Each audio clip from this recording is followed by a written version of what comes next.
Hello, everybody. I'm Russell Hill, the host of WTF, and that is What the Fixed Ops to all of you out there. And I'm joined today by... I'm Charity. I'm the co-host here. And today we have Tony Gomez, the president of Quantum5 with us today. Tony, welcome to the show. Thank you very much. Happy to be here. Excited. Yeah, we're excited to have you as well. And, it's really...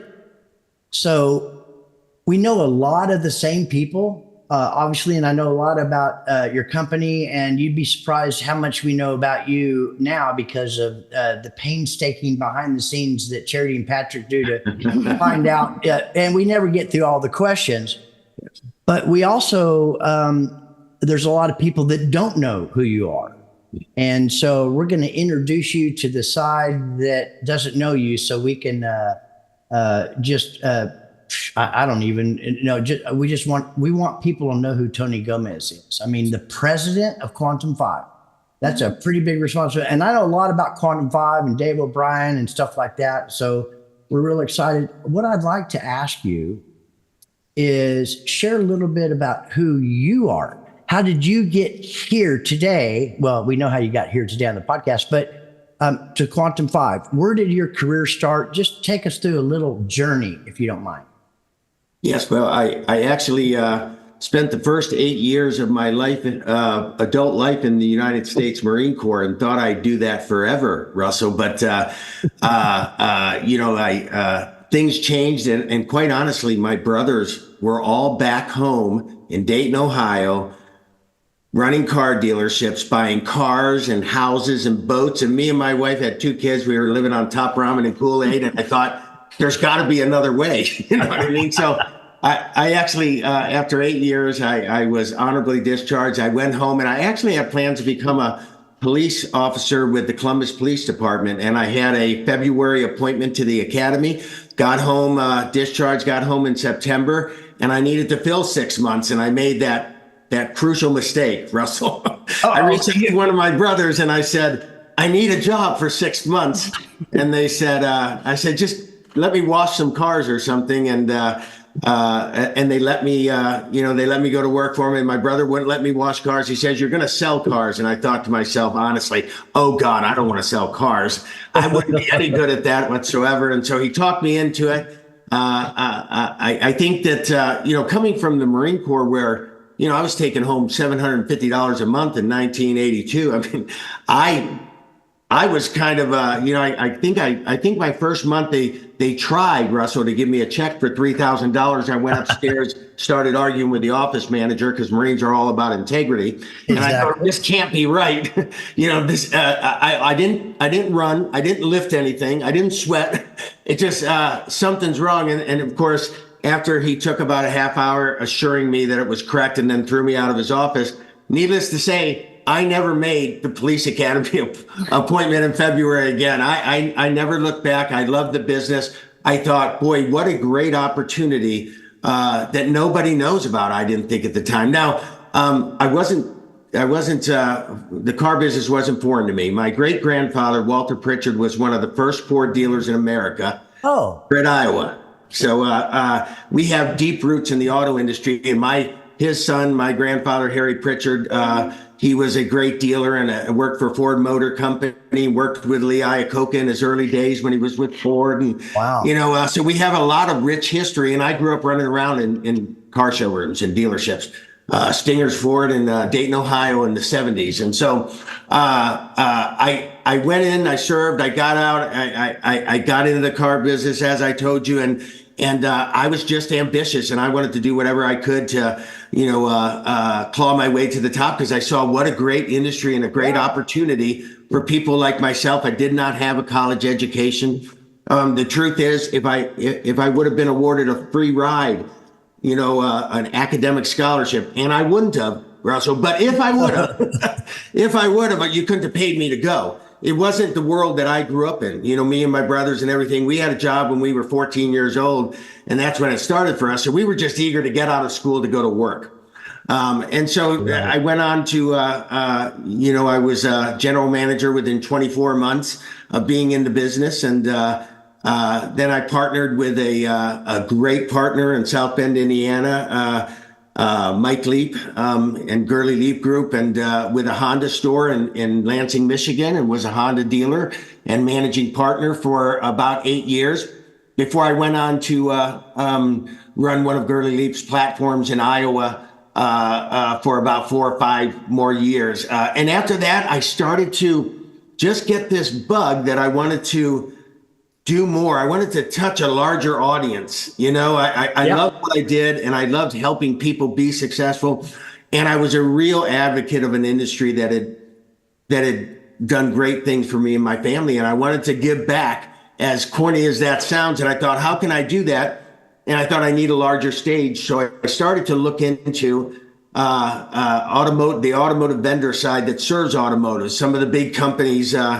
And I actually landed with Call Review, a company I know you know very well, and Chip King, and who was a guy I worked with 20 years before he founded Call Review. And he gave me a job as a COO to scale the organization. And I got to touch 3,500 dealers and impact the way, the quality of interaction they had with people on the phone. And, you know, all of us are experts at this. We've all been the customer on the other end of the phone, trying to have a conversation about, buying a car or advancing the discussion or gathering information. And we did that at the time so badly, Russell, that I had a big passion around how can I help dealers and their teams really grow their skills and become better stewards of that process, the phone, which was the most important medium at the time. You know, and so I got really passionate about that. We helped Call Review to really grow and exit, had great success. And I wanted to move on to do something else. I felt like I had done that. So I've been through 4 or 5 startups because I have a real passion for founders with a vision that want to change the industry. And I have the skill set of implementing and setting up and deploying that vision. And so I did that for a lot of startups. And it became kind of a serial startup thing for me. I'd go and get them set up, and I'd collect stock, and then I'd help them get launched, and I'd move on to the next one because it was serving an industry I loved. So that was great. But it wasn't until Quantum, that circles back around to your question, Russell. I know the long way around the barn. No. That's what we wanted to hear. Yeah, but what happened was I talked to Dave O'Brien, who I knew for years. Actually, I knew Dave O'Brien for about 15 years, and I remember when I interviewed with him because he introduced me to someone else on the team, and he said, "Yeah, Tony and I have known each other for 6 years now." And I said, "Okay, well then I'm the only one who knows that Dave and I have known each other for 15 years." So. But I thought a lot of him. Dave O'Brien, as you know, is an industry icon. I mean, everybody in the industry knows who he is, and he's done a lot to help dealers really propel their teams and drive bottom line profits, but most importantly, be great stewards of customer experience, because that's what he's all about. And he understands that starts with people. And so he told me what he was doing, this Quantum5, we're a company that's really focused on building, high performance teams, sales, service, leadership, and dealerships, and we know enough that it starts with people. And he said, we're all about helping to grow better human beings. And I mean, I'll be honest with you, Russell. I was like, oh gosh, this is just pie in the sky, rainbow and ponytails. I've heard it before, as you and I have, and I thought, is this real? You know what I mean? And so I wanted to learn more. I met with them. I met with all their teams. I talked with different people on the teams, and I really thought, wow, this company's for real. And at the time, I was doing great work with a company that was that was building something that was just industry changing around F&I. And I remember coming home and telling my wife, I'm going to quit my job and I'm going to take this job with Dave O'Brien at Quantum5. And she was just like, why? Yeah. Like, why in the world are we doing this again? God bless her. She's been on quite a ride the last 40 years, but she was just like, why? I thought and I said, for this reason, because she said, I thought you loved what you did with the F&I company. I said, I do love what I'm doing. And I said, but at the end of the day, I build menu software. You know what I mean? I said, this is transforming the way people learn in automotive, it's transforming an entire industry. It's legacy work. And that's what I was drawn to, Russell. I wanted to be a part of this bigger plan, this bigger picture. I wanted to make sure that it was my last job. I wanted to make sure that I did work that lived beyond me, much like my grandfather and his grandfather before his father before him. And so that became really important to me. And so I thought I really vetted the opportunities that were out there, and I made the decision that, and I was doing a lot of 1099 work for these other companies, Sure, Russell, but I jumped in with both feet, and I was grateful and lucky enough to get an opportunity with Dave O'Brien and Ken Herfurth, the co-founders of Quantum5, to take part in this vision. And now I'm that guy who has finally, found the job that isn't work. And so, you never work a day in your life. I feel like I'm living that here. Thank you very much. And listen, thank you for your service. Yeah. Thank you. I was in the service as well, but not the Marines. I understand a little bit about the discipline because I was in mechanized infantry. So it was just always training. Yeah. And then similar to you. And so I'm sitting here thinking, because I started selling cars in 1985. And so that was about the time, if you're 2 years after that you were probably with Honda. Is that about right? No, as a matter of fact, I spent about 15 years in the business before I ever became a partner at Honda. I wasn't there until like the 2004 era, but I spent time, I was mostly in that Dayton, Cincinnati market. One of the reasons I mentioned that, because the first car I really bought on my own was in 1984. Now, back then, there was no Hondas, no new Hondas. I mean, you were in a waiting line, and if it wasn't the color, oh well, the next person would get it. I mean, it was just a frenzy. They did have pre-owned cars, so I went to this place called Huggins Honda that's still there, and it's in Fort Worth, Texas. And I bought a black, which is the first year the Japanese would actually allow a car to be black because of stigma. And it was a Honda Civic S. And man, I'll tell you what, that was a phenomenal car. That was a long time ago. Yeah. Charity. Yeah. Question. Well, you brought up Marines. So tell us how you think running a company is a lot like being a Marine, if you do. Yeah, well, it's a great question. I mean, I've told everybody in my life who's important to me, Charity, that everything I am today is because of the 8 years I spent there. That's what shaped me into the person that I am today, along with all the hard work my mother did before that. But it wasn't until, my mother raised 5 boys on her own. Oh my God. Just her. Whoa. And so, as you can imagine, she's a saint. As far as the Gomez brothers are concerned, the sun sets and rises on her, and she's just... and so I got out of high school, and the first thing I wanted to do was to get into the service, and I did that. And I'll tell you, what it's done probably mostly for me, which is why I think I connect so well with Ken Herfurth and Dave O'Brien at Quantum5 with this connection, is I understood at an early age that it was about people, that leadership is the art of influencing people. And I was surrounded by some great leadership, and I learned it under the most dire of consequences. You couldn't make mistakes. So I learned the value of process and process execution. But I also learned the value of, if I'm going to get someone to do it, I can yell and I can scream and I can manage or lead with fear for a while.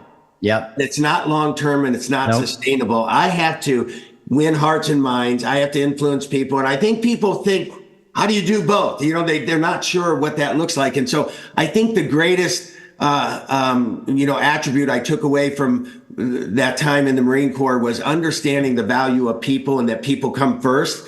And if you'll do that, if you'll take that approach in your business each and every day, give people the benefit of the doubt, assume noble intent. I can't tell you how many times. And by the way, I was not free of any missteps in my career. Yeah. Well, you can share some of those too if you want. Yeah. And you're growing up in the industry at the same time, Russell, you'll know that, part of it, was I was party to the culture and what it looked like, how they did things, that a product of your environment. And And my value was that early on, I realized, although I was doing it and I was successful, I was thinking, Russell, this isn't quite right. I don't think this is the way we should be doing this, or something within the dealerships and things. Sure. And so I adopted a very progressive, modern approach to dealing with clients very early in my career. But most of that was guided around the people part. That's the greatest thing I took away from that. Yes, I have a great work ethic that the Marine Corps gave me, and I'm great at process and execution, but mostly it's the people element. It is. I remember you mentioned Lee Iacocca, and I remember when he took that challenge on and did something that everybody said he couldn't do. And he, I remember hearing him in where he's talking to a bunch of executives. He said, ladies and gentlemen, in the end, you can sum all businesses up to three things: people, products, and profits. And the most important of which is people. And that's really what it is. And it started out for me similarly. I didn't want to sell cars. I said, no, I didn't want to do this. And it got into my blood real quick. And after about 6 months of being on the fence, looking for something else, it just kept going and going and going. It was great. Now, with what you just said, I just got back from a convention, and I've been to so many of those, just like I've been to so many of them. This one was called a SOTACON, Automotive State of the Union. We were there. Oh, you were? Yes. Well, I didn't see you. Oh, well, then again, I was there last year. We were there last year. I stand corrected. Yeah, no, it just, it was and I didn't go the first year or the second year, but I'm going to tell you what, the mantra, all I heard, and it was the best networking event I ever participated in, because NADA is so huge, on and on. But the topics were leadership, a little bit about EV and what's going on, and fixed operations. And there's a paradigm shift that's taken place in the automotive industry, and where you're at and your position with Quantum5 and how you're building people. Not everybody. We all know that most of them, still don't get it. But the people that are there, progressive, they're thinking outside the box. We get it now. We understand the speed of the pack is set by the leader. It's not coming in training over and over and over again. It's getting buy-in, finding out their why, and understanding that the people at the top have to participate. It's almost like people at the top have the authority, but they don't have the information. And people at the bottom have the information, but they don't have the authority to make any changes. And it seems like Quantum5, with what I do know about it, kind of marries all that together and gets everybody on the same page, moving in the same direction. Do I have some of that right, maybe? Or yeah, I think that's as well articulated as I've heard anyone describe. Hold on, give me a gold star for that one. To hear anyone describe the challenge that lives in the industry, both in service drives and showrooms across the country, which is exactly what you said. The learner, the associate, the salesperson, the advisor, they have the information, don't have the autonomy. Why do they have the information? Because the dealer bought training, trained their people, but guess who wasn't in the training session? Leadership. Exactly.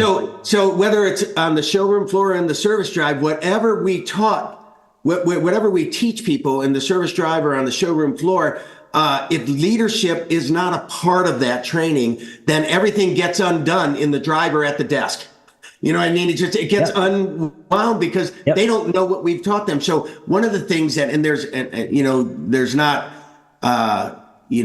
think there's such a climate and culture in the world today around CX and customer experience, how well you care for people, and that the customer is always right and everything.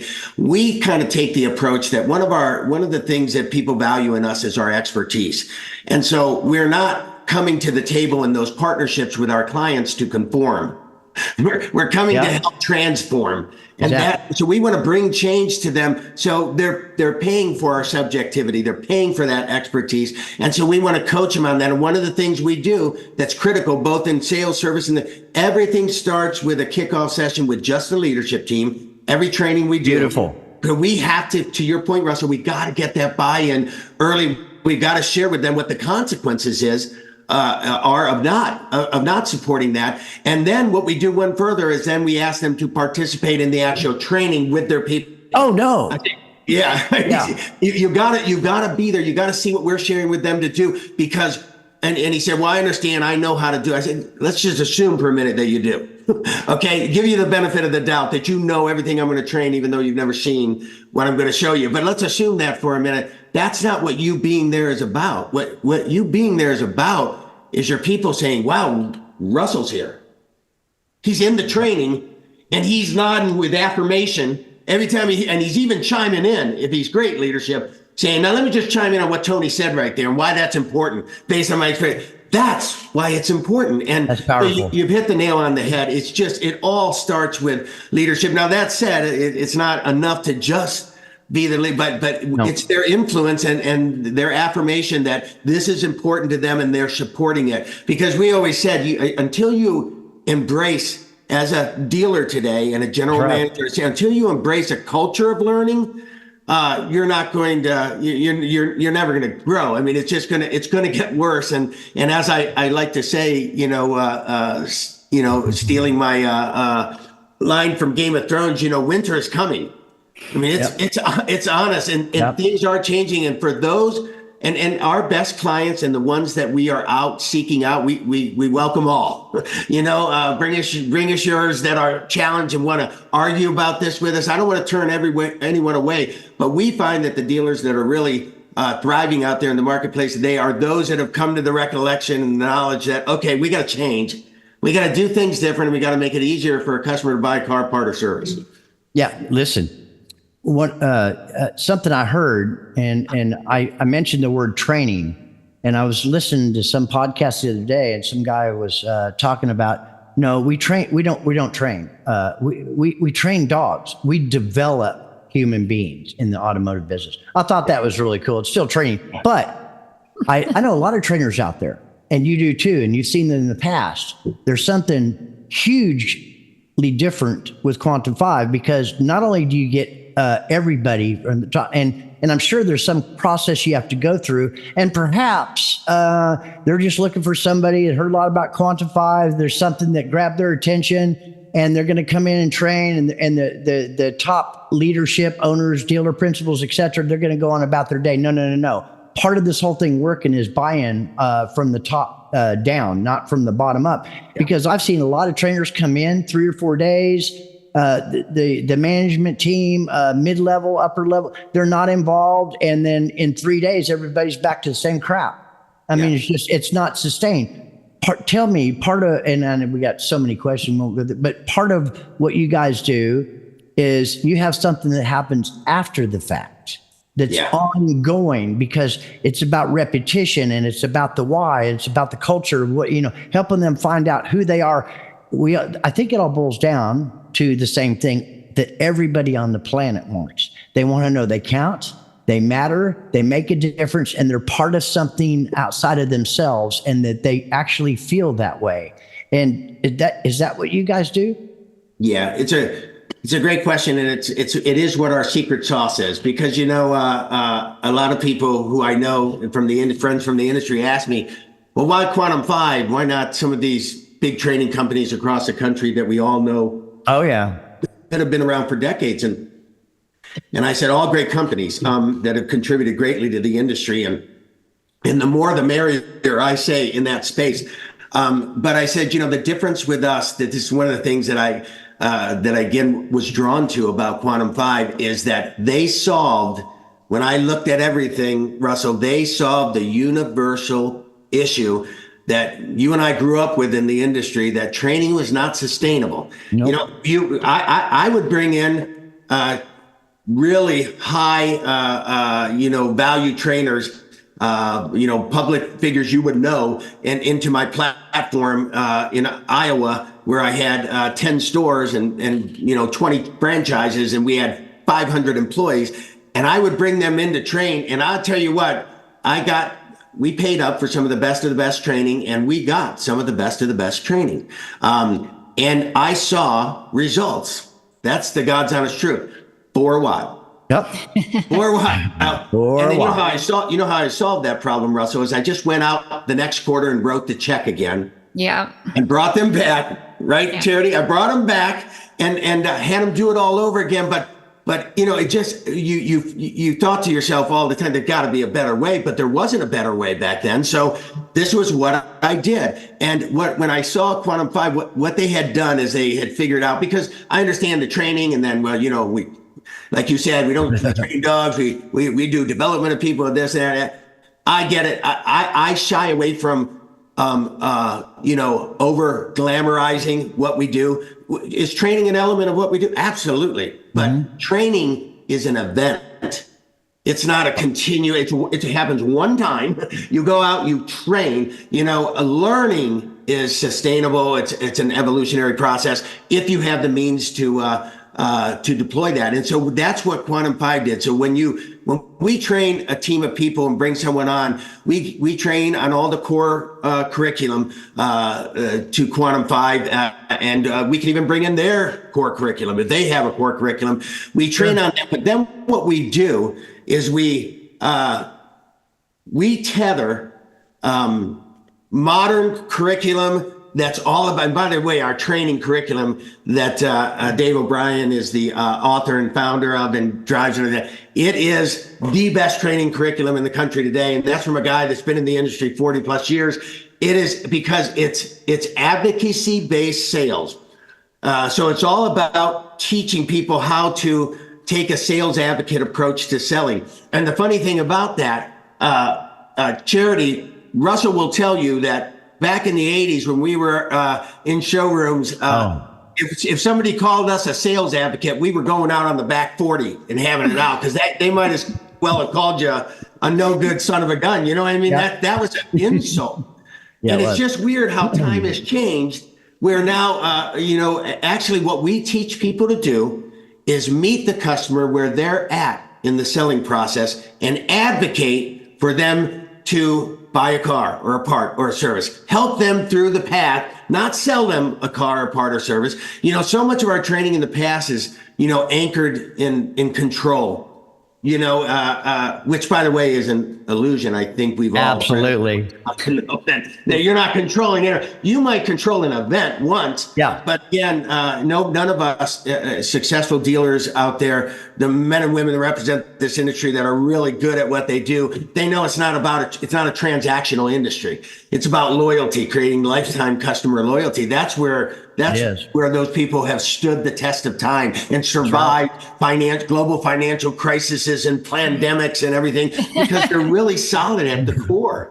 And so that's what I say. So what we do is we've taken the training and then we've tethered to it technology elements of a learning mobile app, our own proprietary app, where in that application, we take that training that they learned and we break it down into micro learning bites.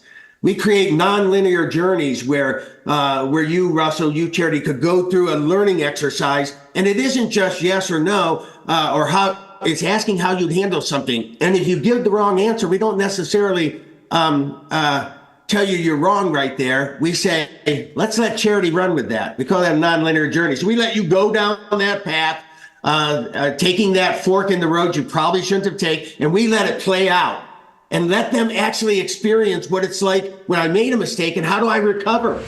Let me guess, at this very moment, another vendor is walking up to your lot with something shiny to sell. Before you head back and hide in your office, let me take a minute to tell you about my friend Don Pelham and my friends over at Global Dealer Solutions. They exist to help you find solutions to problems, some of which you might not even know you have. Best of all, they can manage as many products and services as needed for you, helping cut down on multiple vendor visits and distractions. And if you need anything, you have one number to call or text for the response all dealers like to hear. On it, GDS understands that successful dealerships require more than a set it and forget it mentality. And they'll be with you every step of the way, from setup, implementation, training, and support. And if necessary, they'll even cancel non-performing products for you. No pushback, no arguments, just a solutioneer executing course corrections as needed. Check out gdsdealers.com to learn the difference and set up a time to meet. Let's see if they're a good fit for you. Yep. How do I come back from that? Huge. And then if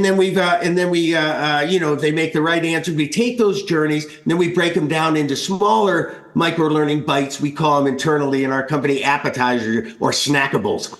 And the smaller the bite, the more timely to market it is. Our snackables, for example, will be anywhere from 60 to 90-second videos that are focused on what service advisors and salespeople are struggling with in service drives and showrooms today. We want to know when we get that voice of the customer feedback, hey, right now I'm having a problem that, Charity came in and bought a car from me, 2 years ago. And she's an 800 Beacon and got a 2% rate. And now she's in here and she's an 830 and I got a 6.9 for her. And she ain't buying. Now she's saying, well, forget that. And now she's just mad in general. And now she's just going to wait. So how do I handle that? My point in sharing that is training is great when you have core curriculums, but you've got to be nimble enough a solutions and a learning and development company to be able to identify and get really important counsel and training, snackable micro learning budgets to people in real time when they're feeling the pain that they can listen to it for 2 minutes, take what they've applied, go out and apply it with the next customer and see an impact. And so that's one of the things that's really critical about us. We have this medium, an app, which is important because I always say, this is where people consume information today. Right. Not on this computer, some do, but I mean, on our mobile phones, we're consuming, entertainment and news and financial information. Our lives are on this device. And so we are all about, much like our sales advocacy of meeting the customer where they're at, we meet our learner where they're at. We want to own that space because learners they have to be compelled to learn. If I make them go in the room like they did us, Russell, and go in to watch the 3 Jackie B. Cooper videos and then come out, and the reality is that's not how adults learn. No. David O'Brien has a master's in adult learning. He's drives a lot of our curriculum, and he's taught a lot of people in our company about how adults embrace learning. And the reality is, when you're dealing with an adult, you have to it's inductive learning. That's what we call it. It's how we train. It's all about it's participatory, it's facilitative, but it involves the learner in the journey. When you're in school, you're not doing inductive learning. There's a teacher and there's a student. This is the relationship. With inductive learning, there's a teacher and there's a student. And I have to recognize that Charity brings value to this discussion. Her experience is important, and I have to make sure she has a voice if she's going to learn. If I try to sit you in a room and teach you, we're all a little beyond that. It ain't happening. No. Yes. So it's this, I believe, with everything that I'm hearing, this is a real pivotal time because there's many young people that got into the car business during COVID, and it was like, okay, well, it's not that way now, post-COVID. There's an art to this, and there's a certain drive, and you have to understand human behavior. And I mean, there's so many different things that are happening. I think that this would be the optimal condition for Quantum5. And all you dealerships out there, dealer principals, general managers and stuff like that, if you haven't heard them, you need to check it out, because if you keep doing what you've always done, you're going to keep getting what you always got. And you're going to miss out. You're going to miss out. So are you a 95%er or are you 5%er? Because that's what it's coming down to. That's what I've been experiencing at NADA and the digital dealers and other things like that. It's like something I thought was really cool is that it's always sales, Tony. It's always sales, and then there's the other department, right? There's finance and there's service, etc. But everything is catered to sales. Yeah, well, true. What we're starting to realize is that we only have about 20% control of sales. The manufacturer controls most of that. So what do we have control of? 100% control. Finance, service, and other departments within there. So people are starting to pivot and change. Although it's probably slow in some areas, I still think that right now, this is the perfect time. There's an alignment of the people at the top and the people at the bottom, and everybody in between just wants the same thing. They want to be led. They want to be inspired. They want to be motivated. And that's what with all I know about Quantum 5, I probably know more than I should know. But I mean, Dave O'Brien, and I mean, he put together, I mean, this is, you just check him out, whatever episode this is at. So Charity, I'm going to tell you what, we're on track right now to have the least amount of questions that we've ever asked somebody on the show, all of which, a lot of the stuff you said were part of some of the questions, but Charity. Yeah. We'll skip around a little bit. Yeah. I'm going to ask you a business question, Tony. Okay. When businesses are struggling, what sort of business improvement models do you use to drive bottom line results? So great question. We have for us, we believe it all starts with people, and people are impacted mostly by your culture. And so with Quantum 5, we start almost every relationship and engagement with a new client by encouraging them to take a pulse of their workplace and all the employees in it. We do an ESIQ pulse survey is what we call it. And ESIQ is one of the quantum companies that we own that ESI is the company who's done the dealer workforce study for NADA for the last 13, 14 years. So we've got tons of information, and that information's valuable that we can bring to our clients because we can share with them what does good look like. When you're trying to measure yourself against the benchmark, what does it look like? But we'll deliver this model, and this is something that, gosh, if I would have known it when I was in a store, I would have done it, because what it does is the solution we deliver provides the kind of workforce insights that are foundational. And what we found is you can go do training over here. You can go work on the 7th floor, but if you didn't shore up the foundation below you, it doesn't matter the work you do 10 stories above or higher. You've got to start with your foundation. And that means taking a pulse of your people. And what we do is we'll send out a survey to your people, and we'll find a way to do that the right way, where we win hearts and minds early, and we make sure they understand that it's very anonymized, and we get their feedback about their work experience. We'll give them a dozen questions. It's all about how well the dealer is tending to their career, to their work-life balance, to their work experience. We have some key questions that we ask them. We'll also do a leadership study for the dealer. So we'll ask your people about your leadership. Now, as you can imagine, Charity, sometimes it's a tough meeting to have, the results meeting. You know what I mean? But you know what? This is what I love about the industry that I serve in automotive, is that great dealers, as tough as it is, they want to know, they want to learn, they want to get better. You see it in their eyes, but you can see it's tough to hear, but we'll give them a pulse of that. We'll even go out and ask each and every one of their employees, we'll do a loyalty check. And in that loyalty check, we'll identify who's at risk and who's not. And I tell you, it can be a tough meeting to get on to find out that 65% of your people are looking for a job at your competitor today, which, by the way, Charity, looks like the average.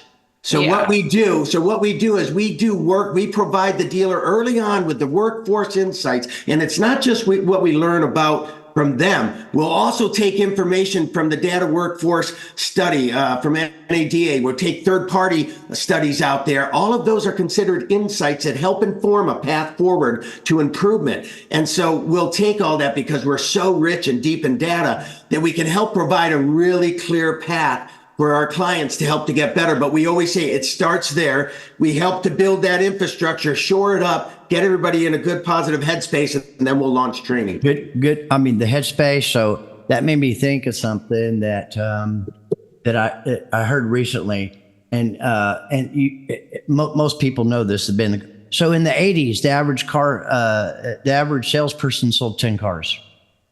In the 90s, guess what? The average person sold 10 cars. The flood of the internet and technology, which has accelerated AI, and even in the mid 2000s, the average car salesman sold 10 cars. And guess what it is in 2024? The average car salesman and woman sells 10 cars. It's still 10 cars. With all of this technology. So it's so there's something else missing. And for all of you out there, it's the stuff that Tony is talking about. And it's just this model that you get involved with to help go to the next level. We got to quit thinking average. We got to go to the next level. And the only way you get to know your people, I bet, now I may be wrong, straighten me out. So you get, because of all this data you have and the interview process, and you talk to them individually and collectively and all that kind of stuff. So you find out a lot of information. The people down towards the bottom, you find out information, what they think about the people at the top and stuff like that. And do those people at the top ever challenge you and want you to share who said what, how, where, when, and why? Absolutely. And you know what? I think it's just normal, Russell, that you would feel that way. There's kind of like, it's no different than the 5 stages of grief. They go through these stages where when you first hear it, you get a little denial. Sure. You get a little pushback, you find yourself migrating into that bargaining stage. And then there's that just kind of, oh man, this is real. You know what I mean? That depression. And then you get to acceptance, and our job is to help usher them through that process in a responsible way. And most importantly, one of the things that we teach, we are all about giving the learner agency over their learning and development. We are all about the learner, safeguarding their information. We share with our dealers right up front, there's certain information about that interaction with the learners and their coaches that we don't share, because that's personal learning and development information, and they don't want to be vulnerable. If there are people that will reach out, service advisors in the lane, and call our community manager coaches, which we have, which by the way is the third leg of our secret sauce. We got that training, then we deliver it through this world-class technology and delivery system in our Quantum5 app, and then we tether it to community. So all of our service advisors have and salespeople have a direct line to a community manager, lifeline to a coach all the time. Call them anytime they want, one-on-one. Yeah, go out talk. Hey, I had this customer who came in and I did this and they did that and it didn't work like I thought. What would you do in that case? You've got a lifeline. And you know what? If Charity's the general sales manager, a lot of these people or the FixedOPS director, they don't want to go to you because they think that you'll think less of me, that I didn't know how to handle that. They want an outlet that they can go to and be vulnerable and learn and develop. And so I always tell our client, don't take it personal. If you want to embrace a culture of learning, allow that to happen. If you want to embrace a culture of learning, how many times, Russell, in the later years, were we in showrooms kicking people off their phone, get off Facebook, get off, now you know what? In showrooms, we're tell them get on their phones, do a virtual instructor-led training course. You're pushing the wrong way. That's not the future. This is the future. Encourage play at work. If you want people to learn, encourage play. When you get into our application, they get a chance to do trivia application. They get a chance to play that's relative to the industry that they're working in. They can share with other team members. This is important. So again, I say the industry's evolved to the point where when I joined it, it was all about no play at work. And now I find myself trying to encourage dealers to encourage play at work. It's all part of the learning and development process. That's like kind of flipped. And ultimately, everybody just wants, it's all about the customer experience. Imagine that. If your employees are happy and they understand the boundaries and the guidelines and they have tools at their disposal, but they're happy, how do you think that's going to translate to the guests that are clients or wherever you want to call them coming in and their experience, whether it be an F&I or service or buying a car? Happy. I mean, so if you have a problem, the problem is not the customers. The problem is you. The problem is your leadership, your style, that you're not vulnerable. My greatest opportunity for growth was in some of the most vulnerable moments in my life. And stepping outside of my comfort zone. And I think everybody really wants that, but they're afraid, or they don't know how to get it, or they're afraid to ask because it might look like weakness. Yeah, I think you're absolutely right. I think you're absolutely right, because we see it each and every day. And what's beautiful with the leadership of these teams is something else that we do. And I'd be the first person to advocate for learning and development. I draw this parallel because we came up the same way, Russell. But, when I first started in the business, got my first sales manager job, who did the training meetings? Me. Yeah. Because somebody came by and said, you are a trainer. Go forth and train great people. I didn't know how to train anyone. You know what I mean? But that's true. That's exactly what happened, right? So I always say, I tell clients, dealers, they go out and get a training partner. This is not something you can do on your own. You know, when I got to Quantum5, I was blown away. I was like, well, let me see the training, and I want to see the process of how it's built and everything. So Dave, you just write up a training manual or script, and somebody converts it. Oh my gosh, instructional designers, curriculum designers, learning and development experts, learning experience designers. I had no idea what it went into creating truly meaningful learning and development, but it is not something that we can do on our own. And so I tell dealers, give it up. It doesn't matter who you give it up to anyone. Anyone's better than you trying to do that on your own. And again, as crazy as it sounds, I always say, Russell, I could trace every problem in business I've ever had in my life to a breakdown in process. Someone didn't do what someone was supposed to do somewhere along the line. And I always say, so with that in mind, what if everybody did everything perfect? Wow. What would your business look like? I know it can be done.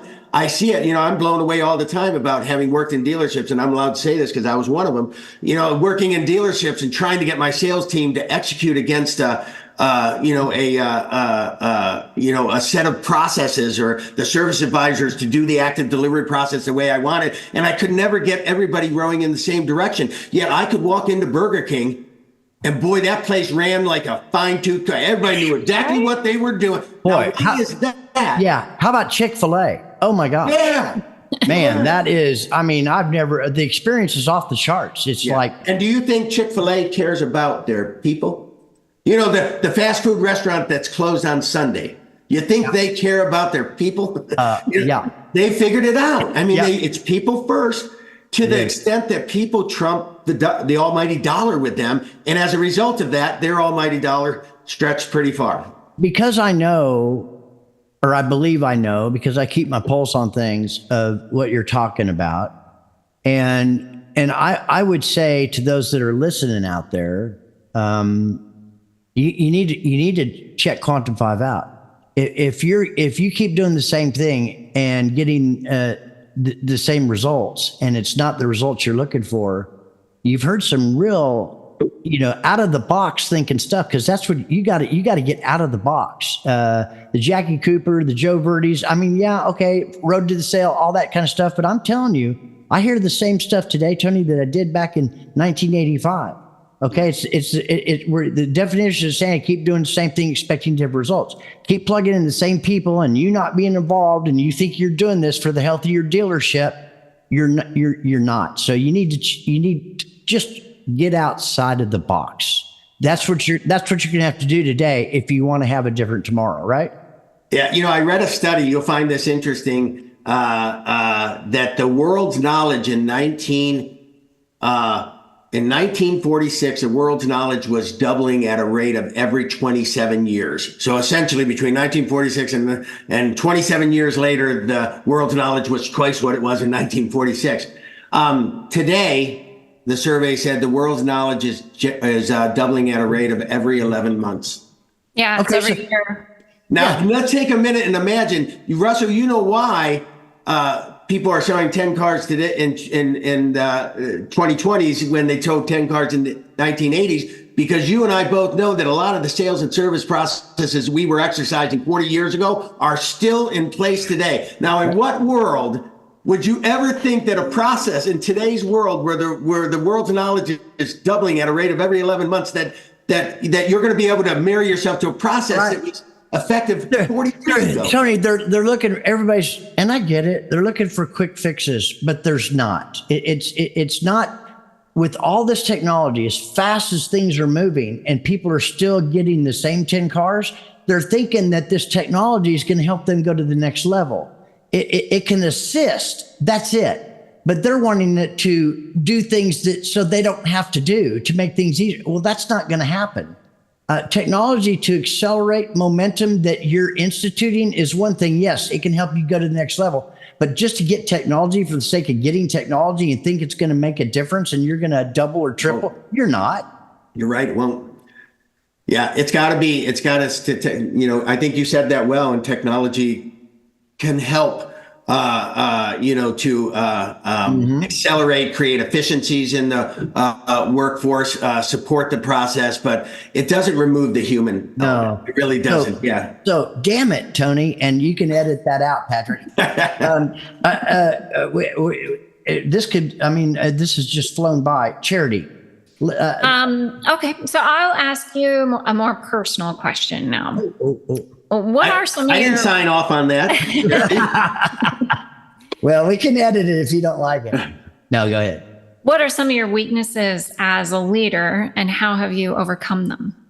Wow. Well, my biggest is my work ethic, which was a source of pride, and I wore it like a badge of honor because, again, I share with my constantly reference my colleague Russell in that we came up in the same era where your stock value in a dealership was how long you stayed.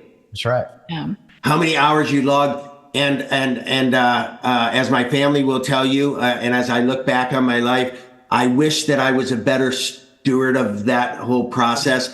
I was ambitious. I did not find that work-life balance. And my wife, who's a great sounding board for me, and my true north, she tells me all the time when we go through the era where we're talking about the millennials and these entitled people, this that, and the other, and she's helped me understand that they're normal. Russell, something's wrong with us. Yeah. But the millennial, that's normal. That's normal human behavior. That's what work-life balance should look like. It's okay not to. So, I think that's been one of my biggest challenges is that I have not been a good steward of that. And as a result of that, I don't think I've always been as effective as I have in my life, both in work, both personally and professionally. And so I did what I've always done, and I worked hard to educate myself. I read the books I needed to read to find my way to a point, a 1 Minute Manager from Ken Blanchard to read. I did. That was a great book. A real, game changer for me. But I finally came to the conclusion where now I'm very disciplined about that. I solved that by creating boundaries and guardrails for myself, and I stopped. And I actually found out in the end, Charity, which you probably already knew, that I'm more productive than when I worked twice as many hours. Yeah. You know what I mean? I'm more creative. I'm more on top of it. And so I wish I would have done that better along the way. And then besides that, there's just a whole host of fallibilities that I've struggled with, like so many others throughout the industry. But me, I continue to learn, develop. I continue to, quite frankly, train. Whether I'm doing that myself by taking a course or reaching out. So again, I don't know. One of the things the Marine Corps taught me that really stuck with me, going back to that original question, was that we had a saying.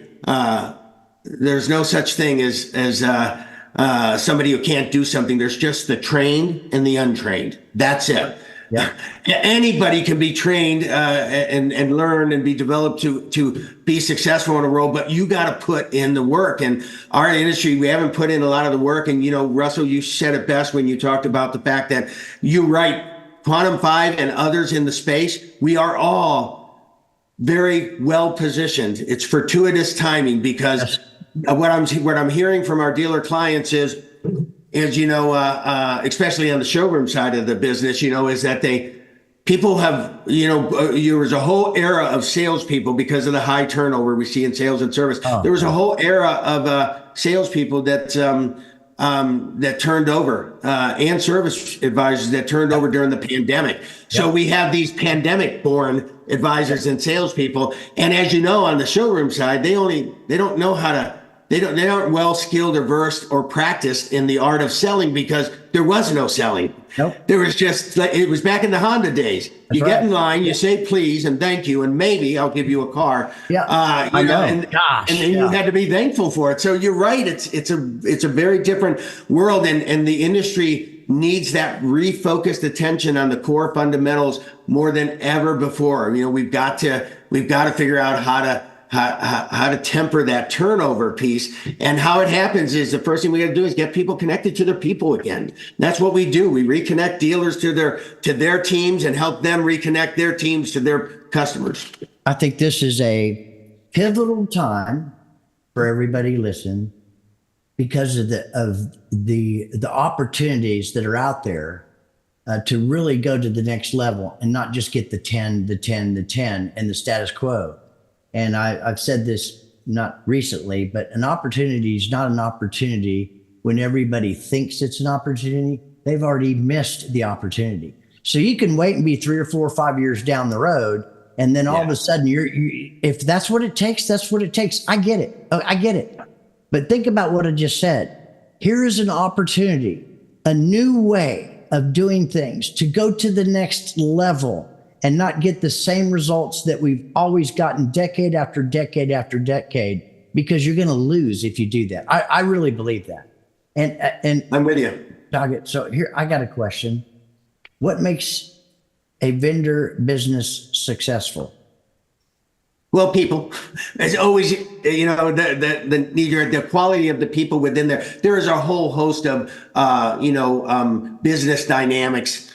Product price. Do you solve a problem in the marketplace? Will they pay for what you have? And there's a whole host of things, but ultimately it's putting together a group of the right people, and you need somebody that's that visionary, which we have in Ken Herfurth and Dave O'Brien, our co-founders.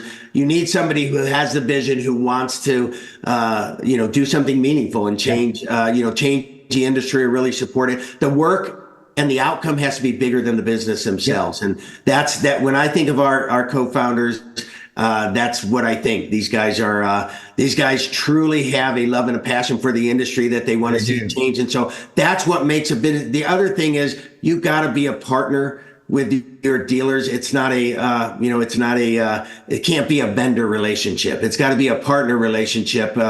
And you've got to show up, each and every day for them. You got to run toward accountability as a good vendor. So many times I've seen vendors in the past, or I've been in a dealership and I look at a solution and I'm not getting an outcome. The ROI is poor and I was busy, so I haven't looked at it for 6 months, and I reach out and it's like they were just waiting till I found out. Instead of running toward accountability and saying, hey, we see that we're not delivering like we should. Let's get together and find out what we need to do to amp this, And so that's one of the things that Dave O'Brien has instilled in us at Quantum5 is run toward accountability.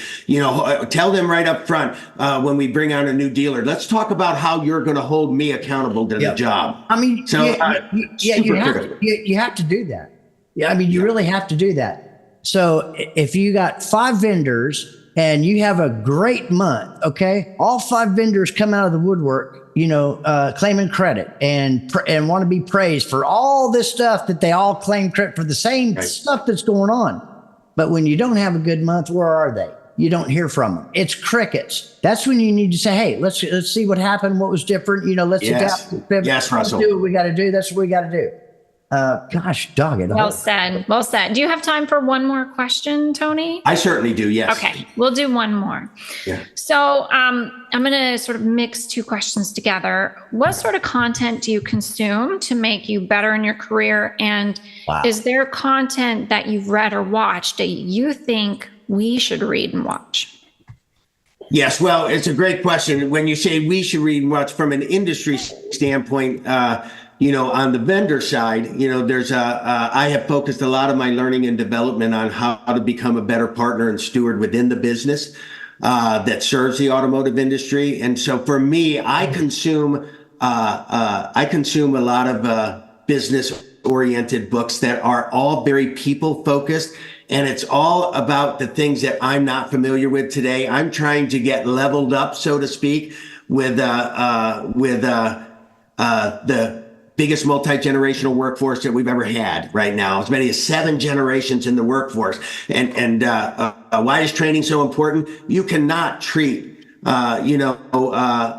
Russell like you treat charity. You just can't. They're 2 different people from 2 different time periods, and they have different values that they embrace. And so I would encourage that what I'm consuming today is all about the people element of it. It's how to become a better manager and leader of people. And it's how to understand how to manage in a multi-generational workforce. Because right now, I have to fight really hard to stay relevant, Charity.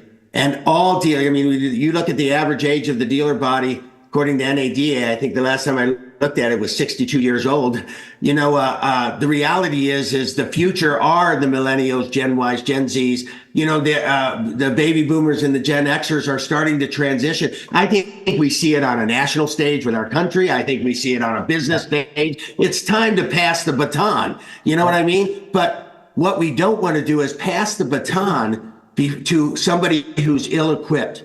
Yep. Somebody who we didn't prepare to do the job. We have a responsibility to do that. So that's where my focus is on how do I be a good steward of what I know is a transition for me in the next 5 years to prepare the next generations to be great stewards of the same.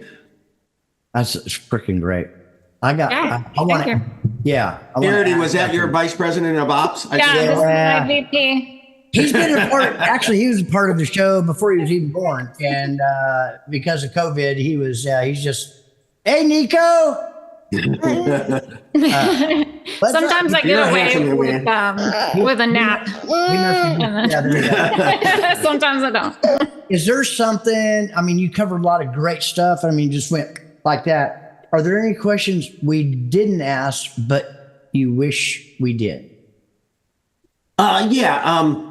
We have another company we just acquired called Trivi back in January. That one of the big things it does is it helps to create knowledge tests, exams, quizzes on user-generated content. So other content in the store outside of sales content, like Russell, maybe we got a big, ABC dealer group's got a big OSHA inspection coming up. And all the people are going to be interviewed when the inspectors are there. You know how you got to test and prep people, and how do you know, are they ready? Are they not? Are they there? Well, what if I told you we could, take your 324-page OSHA manual and we could upload it into our AI-generated engine, and we could generate knowledge tests and exams and quizzes that we could then issue and deliver to your people over time to assure their retention of that content. Powerful. So it could be a fixed ops process. Maybe you want a new MPI process, active delivery process, in the lane or at checkout, and you want to train your people on it. And what we do, we bring them into a meeting, we train them and give them a copy, and they shove it in the desk drawer, and never the two shall meet again. Where here we give them the training, we put it in our app, and then we notify them when they got test training modules that are due. And what we do is we give them that training back in multiple different ways. We'll ask questions in different ways. We'll do things like that will help them will help us identify that they're learning the information as opposed to memorizing it, or it's just familiarity. And so we have a whole host, maybe it's an HR manual, whatever the case may be. So we also at Quantum, we do world-class training, but we also have the ability to ingest other content processes in your store to help instill training, learning, and memory with your people, because ultimately that's what we want to do. Right. We want to train people and have them learn and get what we trained on, get it to stick. To your point earlier in the thing, we make it stick. That's what our program's all about. How do people find Tony, Quantum5? Where do they go? What's the best source of information? How do they get a hold of you? Yeah, so quantum5.ai, as you can imagine. So we're quantum5.ai, and that's the digit 5. It's not spelled out. So quantum5.ai, so you can find us online and learn a lot about us on our website, how to get in contact with us, call us, email us, anything. We're at your disposal, and you're certainly welcome to give out my information. Anything I can do to help or have a conversation with a client or a dealer who's struggling with something, much like I know you do, Russell. I'm happy to do. I am a advocate of the dealer and the industry, and I'm here to help in any way I can, whether or not they're partnered with us or not. So, I think that's our responsibility to give back. And great. Yeah. Well, if you can't find them that way, and I've never said this on the show either, reach out to me and I'll make darn sure that you get connected. So that's what I think about these guys, Tony, Dave, everybody is part of that process. But the future is here, not tomorrow. It's right now, today. It's the only day that counts. Tony Gomez, president of Quantum5. Thank you so much for coming on today. And that's kind of, everybody, that's a wrap for another successful WTF. Let's don't forget, and that's what the FixedOPS to all of you out there. Thanks for tuning in. Like, share, love, contact, make comments, get it out there all over the place. Let's spread it to everybody out there. Thank you. Thank you all.